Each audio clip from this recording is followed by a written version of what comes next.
Hello and welcome to the Magical Midlife Podcast, where you get a refreshing, uplifting and optimistic perspective on life in your 40s and 50s. I'm your host, Lindsay de Swart, and I'm delighted that you've joined us here today, so let's jump right in.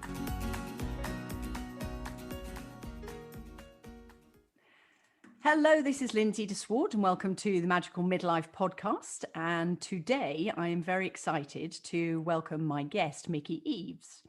And Mickey Eaves is a friend, predominantly a friend, and also a local entrepreneur who works very closely with children and families.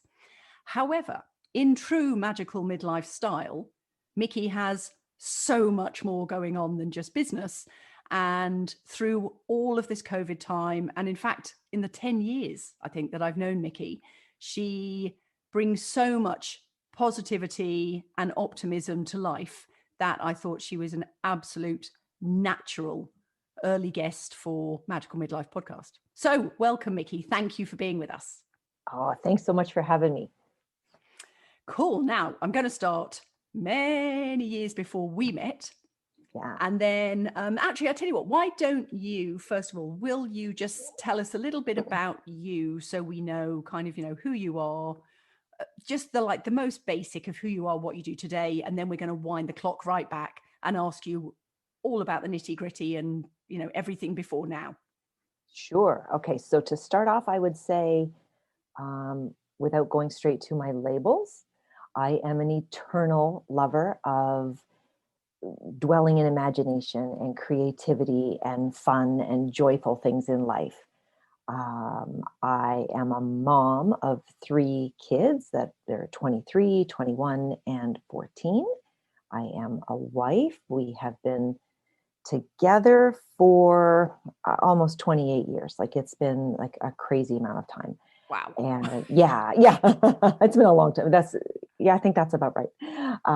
And we have a little dog, Olive, who is a pug, who is just as quirky as the rest of us, which is awesome. So she's a great fit.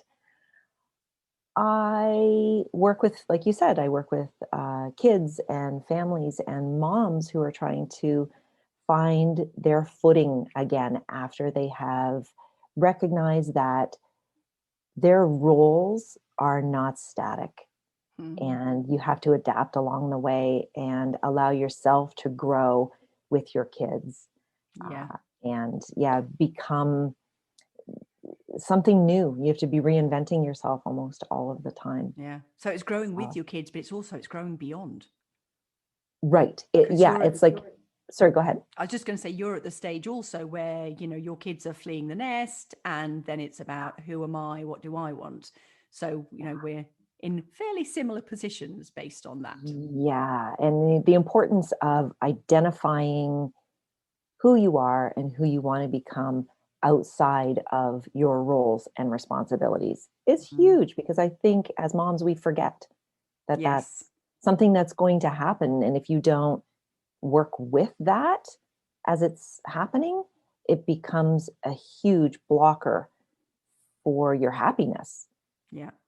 And it drains you. Completely, because you're always pushing against something. Yeah. And defined by everything outside. Right. But when your definition changes, then your identity and it doesn't match anymore. So that becomes a real struggle for a lot of people. So. Absolutely. So cool. Right. Well, that's exactly why you're here right now. So now, before we met, tell me a little bit about, once you left school, did you know that this is what you were going to do? No, I actually didn't start this until much later. I couldn't get out of school fast enough. Really? That was not my jam. It was not somewhere I felt comfortable. It was, so you know how every kid and every person for that matter attaches themselves to who they think they're supposed to be, what it is that they're allotted to do in life. So I was never outwardly labeled as the smart kid. Right. In my family, I was the athletic one. I was the one that was the nurturer. So it didn't mean that it wasn't available to me to be intellectually advanced, Yeah. but because I didn't hear that label attached to my name, so I didn't accept that as my own. That was taken by my other sister. Right. So she had it, so I couldn't have it. Mm-hmm. So school to me was like, yeah, get me out of here because I don't feel like I fit in. I got a job in a factory because that was what I thought I was supposed to do. Get out of school, get a job, and then just plod on down that path. Okay. Yeah. So I got the job in the factory, which was great. I was like organizing bingo cards of all things. No And way. yeah. Great big skids of sheets of bingo cards, and the stacks were like 6 feet tall. Like it was heavy labor. Mm. The money was good, but I remember one day looking around at the women that I was working with and thinking, because they were just that much older than I was, Yeah. because I was 17 or 18, like just out of school, and thinking, oh, this is it. This is what this kind of path choice is going to net me, Right. because these women were, 20 years my senior. So it was logical for me to think, oh, if you stay here, this is what your life will become. They Mm-hmm. were lovely women, Mm-hmm.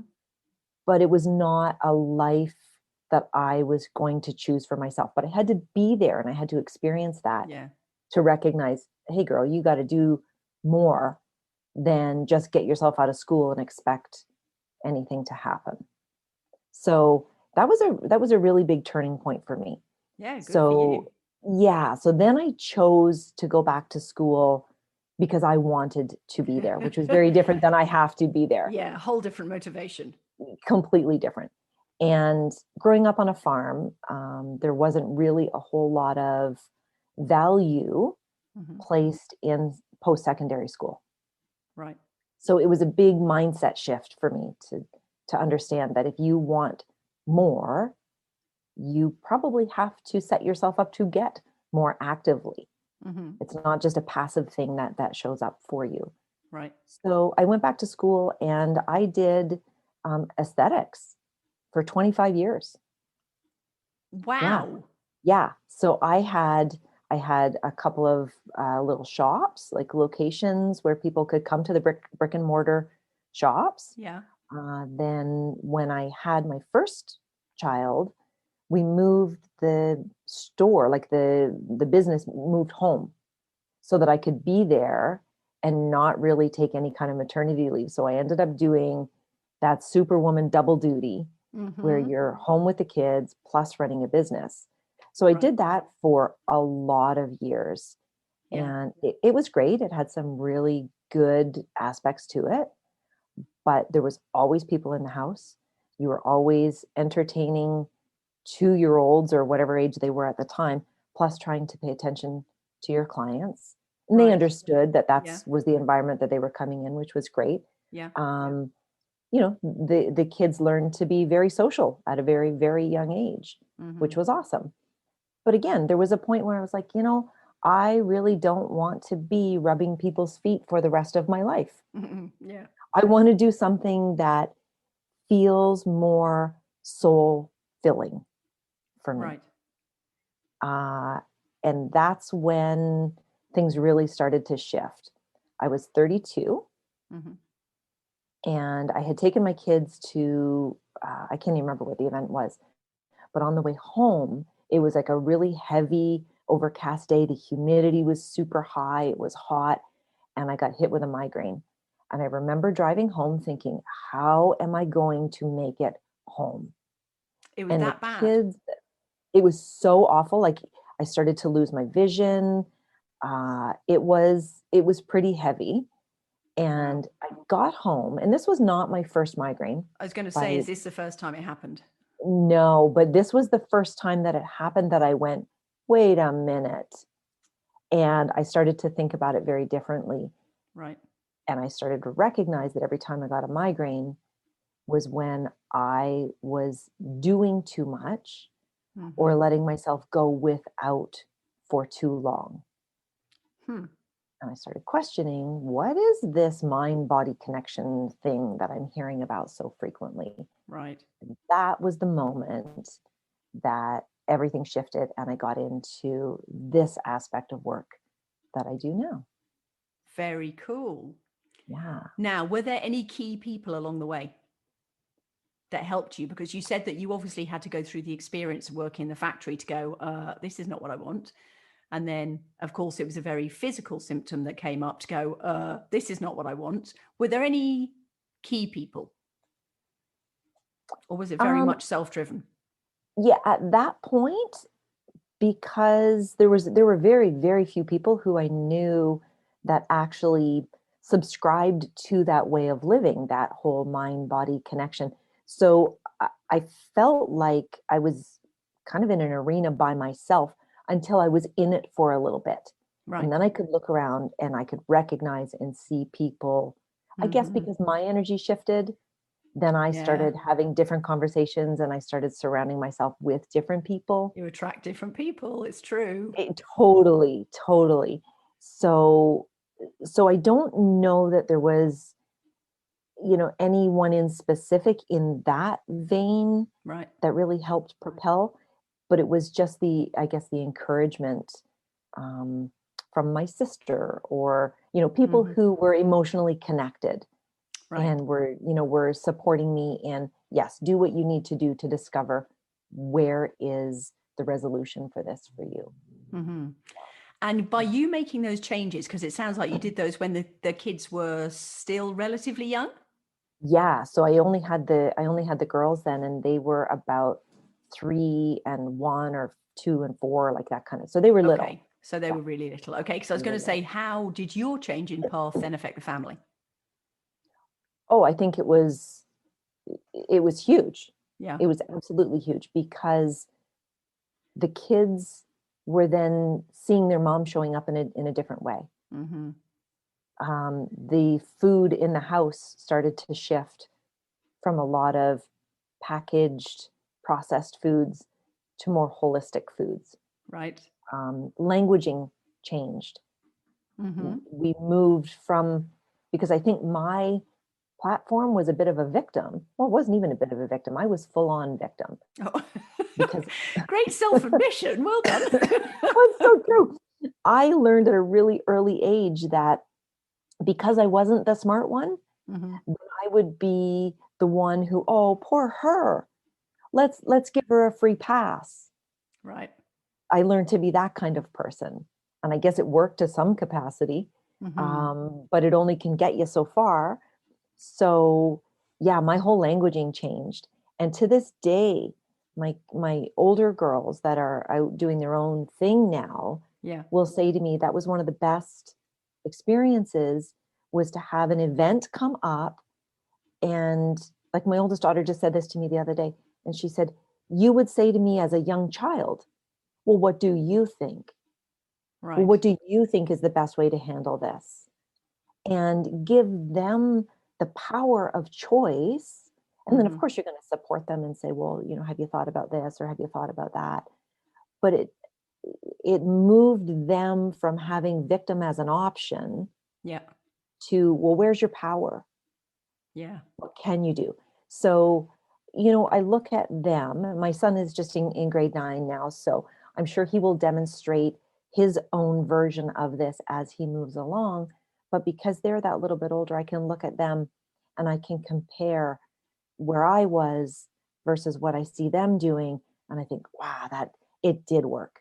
Like, Yeah. because they are independent, they are strong, they will definitely come back home and they still, we have a very different relationship where it's just a valuable exchange of energy and information and it's not needy, which Mm. is really good. So yeah, so I think it made a lot of shifts. Fantastic. So when you went through that, because I think what a lot of people find is when they have this kind of spiritual awakening, almost this, as you say, Mhm. my soul needs feeding right now. Yeah. When they have that, and I want to say awakening because everybody loves to Yeah. say the word, oh, they're so awoke, which is a term I hate. So, um, it tends to have knock-on effects. with friends and family? Family immediately, and as you say, you can see that over the years how that plays out. But what about things like friend groups or more distant family? Because quite often that frightens them, because all of a sudden you change and they don't know what to do with it. Right. Yes. So the biggest, one of my closest relationships changed massively because they were a taker and I was a giver. I was a people pleaser. Yeah. Right? It's good enough. Do it. Can I do more for you? Will you like me more? And when I changed that dance and I no longer became, I don't have a problem giving to people, but it Mhm. is not a one-way street anymore. Yeah. The takers go, wait a second, this isn't working for me because now I can't use this relationship the way that I used to. Yeah. So, yeah, a lot of things really changed. I had to have some very difficult conversations Mhm. repeatedly because if you have takers and you're a giver, the taker will not understand what you're saying when you say no That's because they don't true. like it. So you have to say it over and over and over, which can be really challenging. Yeah, because you test yourself. Absolutely. Absolutely. And sometimes you feel like it's easier to just give in and you go, oh, what the heck? I'll do it Exactly. anyway. Yeah. And then inevitably there will be those times you do it and you go, what was I thinking? Yeah. And then you for next time, just keep saying no. Yeah. I mean, there is the expression that you train people how to you train people how to treat you. Oh, 100%. Yeah. Yes. So yeah, a lot of the friend groups that I had dissolved, which was totally fine because then I recognized that they were actually only there because I was doing something for them. Mm. And once I Wow. stopped, then off they went, which I'm like, oof, now I can go see you later. Because With a look of relief on your face, I don't let the door see you hit you on later. the way out. Yeah. So yeah, it's hard to fathom at the time. Mm. But in hindsight, you go, that was never a real friendship. It Mm. was an acquaintance. Yeah, fair And enough. you know your real friendships. And you are one of those real friendships where I cannot see you for 6 months or a year. And there is no tension. There's no animosity. There's no, well, how come you haven't called me? Oh, Right? It's like, absolutely. oh my gosh, let's catch up. How are you doing? Yeah. What are you been up to? Right? There's no negativity in Yeah. it. And And I'm there's no sure guilt. and no guilt. And I could say something to you if you and I had an interaction that was really off-putting to me, I know I could tell you flat out and you would take it at face value. Yeah. And then we would shift and change and do what we needed to do. Yeah. So to me, that's a real friendship. Yeah. So all of those other false ones, they were like space holders, I guess, really. Yeah. Because Um, they come laden with expectation yes. and almost duty bound and Yeah. filling a It's role. they're heavy. Yeah, absolutely. Okay. Yeah. And then the other thing, of course, is so you went from having your aesthetics business and having Yeah. people in the house all the time and, a full calendar. Yeah. How did that change? Because if you're giving up one successful business to then transitioning into something else, how does how does that feel? Because all of a sudden your schedule is completely different and your bank account's completely different. And so how Right. did that work? Because that's another big transition. It's very real and it's pretty scary. It is because it's unknown. Yeah, really. Right? There's no employer saying to you, well, you're going to get X number of dollars a month, Mm. right? So it's a moving from I can pretty much count on this coming in to I don't know. I But can't what I count on any of this coming in. Yeah. right, right. But what I did discover is that when I actually started charging for the value and worth of my time and the information that I was sharing with people and Mhm. how it was affecting their lives in such a positive way, like the amount of people that I had to work with was Mm. so different. Wow, Where, that's cool. if you're doing a manicure, you're going to have to do 10 manicures to like, do you know what I mean? So, Yeah. so time for time it was actually a better option for me. I had more time with my kids, and the more I worked with people in that capacity, the more I grew as well. Yeah. So, but for sure it's scary because you don't know, and you're learning as you go, and anybody who tells you otherwise, I don't think they're really being truthful, No, because absolutely. how do you know until you're in it if it's working or not? Yeah, exactly. And as you say, there's this whole thing about you're going to jump, but you don't know what lies at the other side. Right. And that's the Yeah. scary thing of breaking out of the mold, isn't it? Yeah. Yeah. And sometimes you don't even know if you can make it to the other side, right? Like Exactly. how strong are my jumping legs? Yeah. So now on to the really exciting stuff, Yeah. which is, so tell us now what you're doing. Because every time I see something that you've created or you're writing about or you're presenting about, I'm like, oh my goodness, I didn't know she did that. And I didn't know she was so good at that. So tell us about that. Okay, thank you. So you were a huge catalyst for me, and a support system and a cheerleader and all of those wonderful things when I Thank you. very first started what is called the Healing Sprites. And these are these amazing little stuffed handmade characters that come with guided meditations for kids to help them learn how to quieten their body and tune into this amazing guidance system that we all have within, that I truly feel that kids are getting farther and farther away from. Mm-hmm.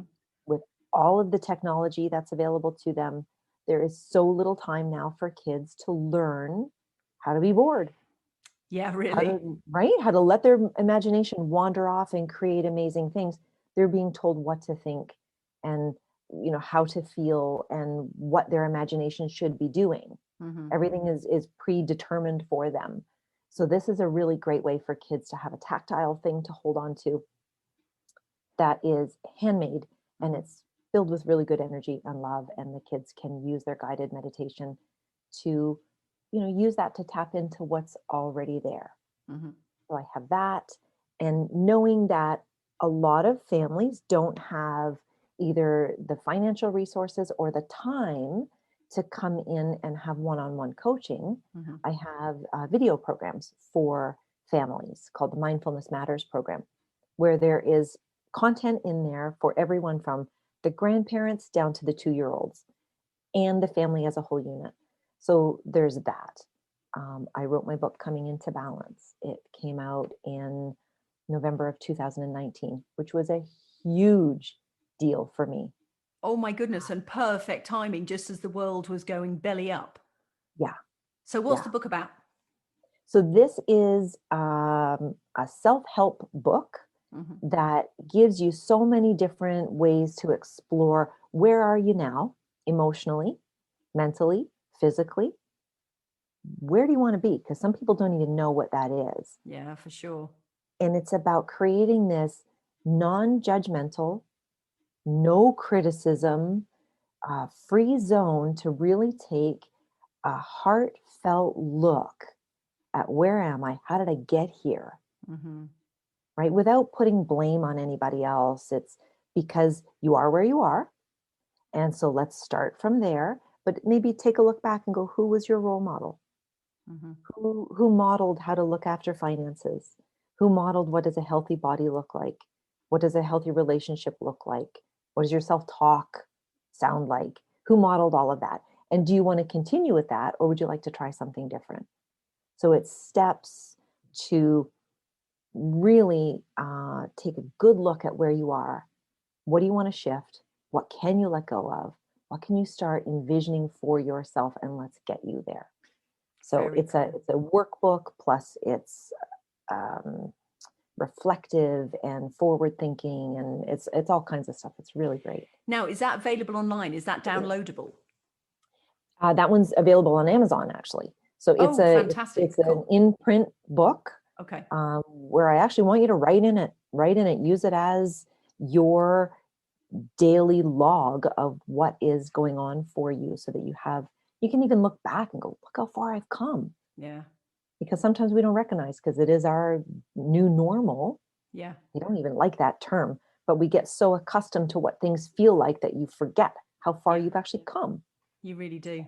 Yeah. Yeah. The lady Yeah. who So coaches me with my horse actually said, do you journal with your horse? I was like, no, I journal everything else, but I've never thought to journal my horse. And she's like, Lindsay, look how far you've come.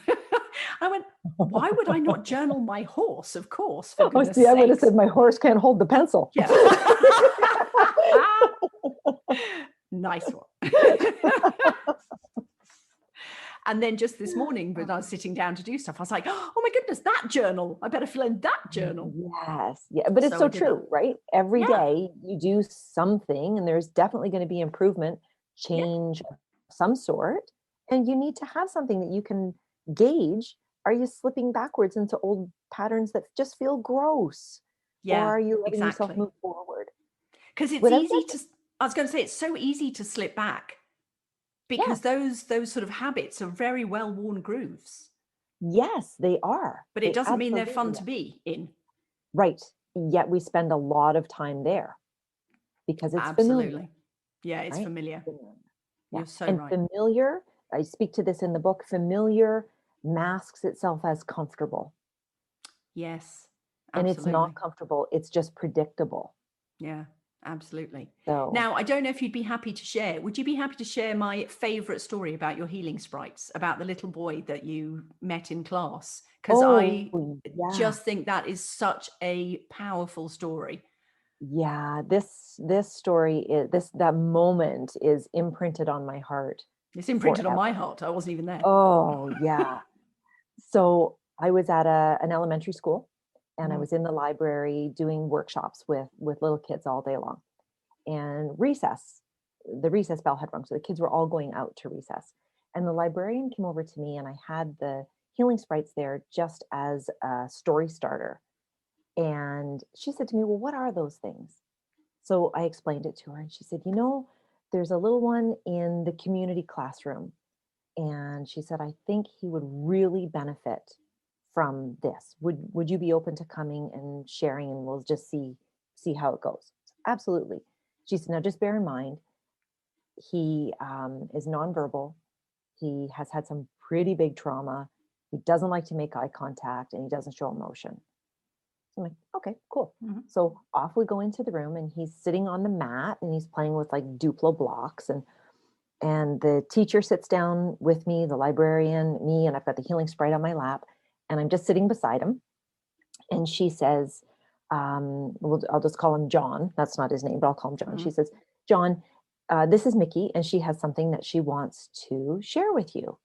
And he looked over at me, and he looked down at the healing sprite that was sitting in my lap, and he looked back up at me, and he looked me straight in the eye, and he said, what's its name? Mhm. And I said, well, I said, I don't actually know. I said, because they communicate best with kids. So do you think maybe if I held it a little closer to you, maybe you could find out what its name is? And you need to know that you might not hear it like a word. You might hear it like a feeling or a whisper from your heart. Would you be willing to do that? And he nodded his head, and I held it over, and he leaned in and I leaned in, and he looked at me, and he said, now he's never heard of what these things are before. And he said, it said its name is Unisprite. And out of my peripheral vision, I can see the teacher and her jaw, like in the cartoons, right? Oh, like her jaw Hit the dropped floor. open. Yeah. Now, at the time, the healing sprites now have evolved in their design. At the time, every single one of them was unique, and the patterns were different on every healing sprite. So he was 100% in calling it Una Mhm. Sprite, because it was the only one that was designed like that. And now at this point, I've forgotten everything that the teacher has said. And I said, would you like to give it a hug? I said, it's Mhm. got really great arms for hugging. And he nodded his head, and I passed it over to him, and he put its arms like up around his neck, and he hugged it and squeezed it. And he got up and he danced around the room, showing the other kids. And the teacher looked at me, and she goes, what the hell is that thing? Because it had such a profound impact on him without even having the meditation. Yeah. So I know there's something truly magical that that was born of my energy and my um, imagination and my desire to want to help kids. Yeah. And he was just a shining example of what kind of an impact you can have on somebody or lots of somebody's Yeah. if you get still and listen. Because like your guidance system won't steer you wrong. You Yeah. just have to be still enough to hear those tiny little whispers that are waiting for you, and then you have to act on them. Yeah. So, And that's the yeah, part that really takes the courage, isn't it? it is because sometimes it feels nonsensical, Yeah, totally. right? But you have to take that, I call it inspired action. You Hmm. have to do it because it's coming to you and through you for a reason. Yeah, absolutely. And that's one of my goals with this podcast. And as I say, with the people that I interview, is to build the community, as I keep saying, about this circle of women who provide a space actually for women who are in that position, Right. who are really feeling an urge to do something, a yearning to do Yeah. something, yet it doesn't feel, as you say, it's nonsensical. It doesn't feel safe. It doesn't feel known. Yet by being in this community, know that you are supported by a whole bunch of women who have also done that sort of thing, whatever Right. it might be. Yes. Yeah. And it's okay to even just dip a toe in those waters. And well, what does that feel like? Yeah. How does that even work, right? If you're not sure how it works. Mm-hmm. Like, I know for me, there have been times when I would sit still and I would ask, okay, what is the best use of my time today? Mm-hmm. And then I just wait. And I know one time I heard, go for a walk at noon. I was like, well, that is oddly specific. And It really oh, is oddly yeah, specific. like, okay. And I had ladies coming to the house that were sewing healing sprites that day. Mm-hmm. And we were deep in conversation. And I looked up and I said, I got to go for a walk. I said, I don't know where I'm going, but you carry on. Mm-hmm. But I've been instructed to go for a walk. And as I was walking around, an entire program just downloaded into me of what I was to do next. Holy cow. And if I hadn't have listened, and I don't know why noon, but it's Mm. not mine to question. Noon worked fine. I would have been having great conversation with those ladies, but I would have missed that. And then I came back and had great conversation with those ladies, but Yeah. also had the idea and the outline for this program. So Wow, that's so cool. you just never know. No, So you never know in what form it's going to come. But as you say, until you can get quiet, you'll never hear it anyway. right. Yeah. Mm. So yeah, so that's a huge learning for me is that when I feel it, sense it, hear it, see it, however it happens to present itself to me, do it. Yeah. Do it and just be open to the fact that something is there for you and it's probably not what you're expecting. I think that's the key part, isn't it? Yes. So, speaking of probably not what you're expecting, Yes. what would you say have been the challenges in sort of being brave and stepping into the life that you have now? What have been the biggest hurdles or the biggest challenges, and how did you overcome them? I think I still am overcoming them, Okay. to be honest, because there are things that pop up that I'm not expecting that I go, oh, there's that thing again. I thought I was Okay. done. The biggest challenge for me, I think, is myself, my doubting myself, Yes. the questioning the silence when I have something that I want to do and the idea is sort of percolating in my head. And when I've got it created and I'm ready to put it out into the world, that's when I start to really question. I love what I create, Hmm. but for whatever reason, there's this little tiny piece of me that goes, that's not good enough. It's not going to be received well, or whatever, or there's nothing. So that is the Really? big, yeah, like it's the sound of the crickets. That there's no cheering, there's no negativity that I can try and counter. It's that stillness that I go, okay, well, what do I do now? So That's that's the hardest for me. And I love that you've actually said that out loud, because it's one of those things, you can't say it quietly, can you, when you're on a podcast? But it's one of those things that, again, I was having a chat with somebody about being on this podcast. And she was in exactly the position that you've talked about when she said, it's so quiet now and I don't know what to do with it. Yeah. Because she said before, everything has been lined up, or as you say, there's always been a hurdle to encounter or to master. There's always been something to challenge. And right now, everything, I'm not saying, you know, everything is great because, you know, they've had family changes and all sorts of stuff. But she said, as far as my next move is concerned, it is quiet. And she said, I have never been so frightened of it because I don't know what to do with it. Right. Yes. You know, with a house full of young kids, you rarely get quiet. Yes. So it's a big, big change. Yeah. And that is one of the things that when I look back at what my life used to be Mm-hmm. versus what it is now, Mm-hmm. I'm more in the driver's seat now. Where before, although I was the parent, Yeah. the kids sort of dictated what my schedule looked like, right? Whether Yeah. it was school or, you know, whatever it was, that the thousands of snacks that you prepare and trips to the park and that kind of stuff. I loved it, loved it, loved it. But it certainly made the day go by a whole lot faster because Yeah. I knew what was expected. So now when I'm sitting in this quiet of, hey, where are you driving your bus today? Mm-hmm. And I'm waiting for the passengers to tell me where they're going. And I'm the passenger and the driver. And so, right, it's that, well, I don't really know. I guess I'm going to try this way and see how that goes. Yeah. And knowing that I don't have to be 100% committed. I can always change directions, and that's Mm-hmm. okay.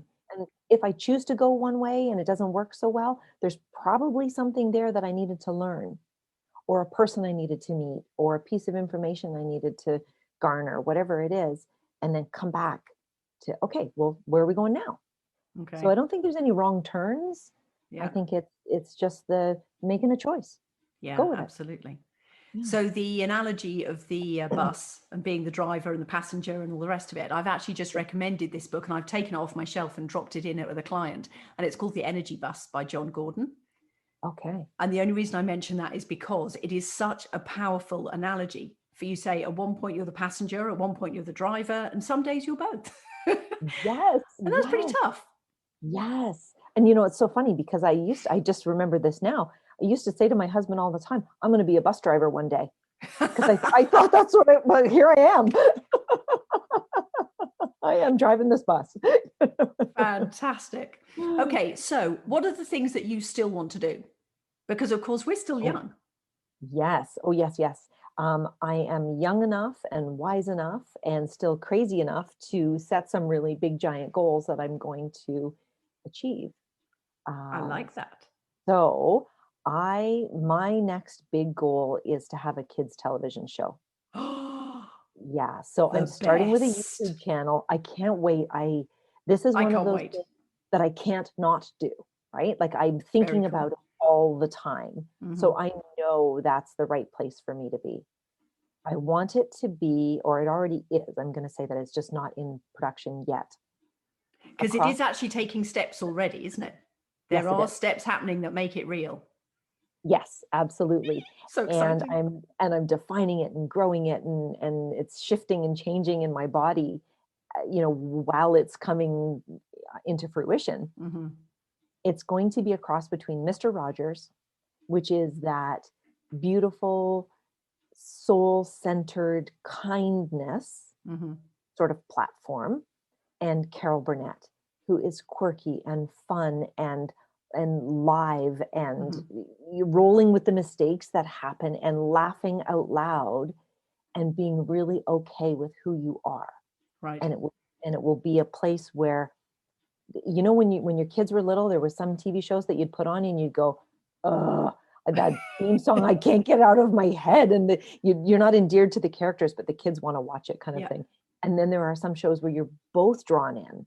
Yeah. I want it to be a program where both, like the parents are sitting watching it and equally as engaged because there's stuff there for them too. Yeah.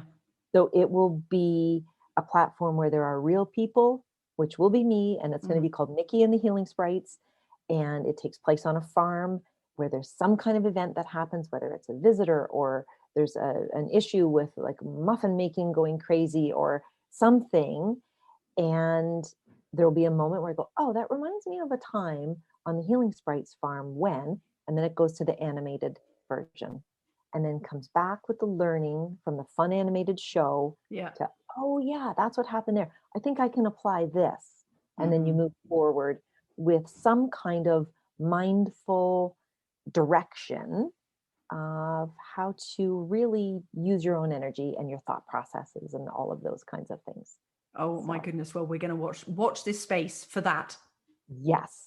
For So I Mickey started and the with Healing it. Sprites. Yeah, I started with a YouTube channel. There's not very much on there right now, but I started, and that's the first step to going anywhere is taking a step. So yeah, it's fun to do. Yeah. That is super cool and so exciting, and I cannot wait. Thank you. Me too. Yeah, I'm sure. My goodness. So that's the thing. I love the fact that you said, yes, I'm young enough and I've still got enough energy and I've still got enough courage to do that, because that's what it takes to take on a new challenge. Yes, I agree. And yet we're being bashed with, oh, but you're on the shelf, you're too old, you're looking forward to retirement and nothing else. You're like, hello, I'm only 50, not like 500. Yes. And I'm going to approach it from this perspective, that oftentimes in a family, it's the grandmother that feels so comforting and so knowledgeable and space holding for kids. That's the position. I want to take that kind of energy with a side of quirkiness and loads of fun and bring that into everything that I do. Which is awesome. And that actually taps into the energy of the matriarch, the crone, the wise elder. Yeah. Yes. Because you're no longer worried about what somebody might think of you or how you may be judged. Because quite frankly, you've moved past that. That's just like time wasting nonsense. Yep. But also apparently essential in our development. And now we've moved to the stage where, as you say, you can really hone in on that grandmother energy. Yes. To provide the next platform. Yeah. Where you can look at the critics and go, oh, that's okay. That's okay. Yeah. One day you'll be comfortable enough that you won't need to criticize anyone else. Yeah, it's so true. And that's okay. Yeah. Super cool. Okay, so Mickey, where can people find you actually? Okay, so you can go to, I've got a couple of websites, healingsprites.com and living-onpurpose.com. The two are interlinked. So if you go to one, you'll be able to find the other. I'm on Facebook, I'm on Instagram, and Mickey and the Healing Sprites on YouTube. Fabulous. And on Amazon, what's the name of your book again so people can look for it? Coming into Balance by Mickey Eaves. Fantastic. Yeah, excellent. Yeah. Okay. So just before we go, is there any sort of message that you would give to somebody who is having that inkling or actually, facing the silence of what comes next? Yep. What would you say to them to help them? Obviously say it quietly so you don't disturb the silence, but what would you say to them to encourage them to really tune in and know that there is gold by that tuning in? Right. Okay. So I guess, excuse me, I would say if you don't do it differently at some point, you're never going to see the differences that you're claiming that you want. Yes. So I don't think of it as stepping out of your comfort zone, but I would really encourage people to stretch their comfort zone. And doing things in a familiar pattern is not conducive to growth. So if there's something that you're entertaining that you want to do, you have this idea or this feeling or however it comes to you, it has come to you for a reason. Because you are the one that is meant to explore this. So true. And just because you explore it doesn't mean that you are wearing concrete boots in it. right? You can opt out whenever you want, but give yourself that space to really see what is there so that 5 years down the line, you're not looking back with regret. Yeah, that's so true. Yeah. Fantastic. Thank you, Mickey. So thank you for your wisdom. Thank you for your energy, your creativity, your motivation, and just being your beautiful self. Thank you so much. I love your podcast, by the way. I think it is such a brilliant creation, and it is so, so needed because, midlife is not what it used to be. It's pretty cool now. Yeah, it really is. So Yeah, thank you so much, Mickey. you're welcome. So Thank you. what I would ask is if you've really enjoyed this episode and if you've enjoyed any of our other episodes, please subscribe. Please share this with your friends, and you can find us on Spotify now, which feels very like, young and hip and famous. Find us on Spotify, but also on pretty much any of the major podcast platforms. I've been doing my best to make sure we have maximum distribution.